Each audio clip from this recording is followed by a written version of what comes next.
Hi guys, welcome back on Tech Aid. We are providing you practical solutions to your problems, whether it's a simple hack or a step-by-step guide. We have got you covered. In this video, I will gonna show you that how to fix App Store billing problem. First of all, you can open the general home settings on iPhone. After opening the settings, you can just simply tap on your name, and here you can see the option payment and shipping.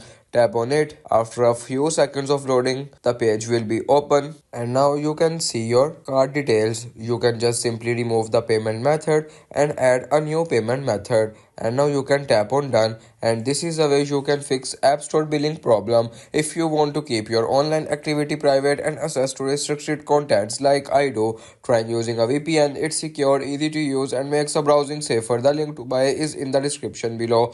If this tutorial helped, don't forget to like the video and subscribe for more practical solutions. Got questions or need extra help, drop a comment below and we will be happy to assist. See you in the next one. Thanks for watching.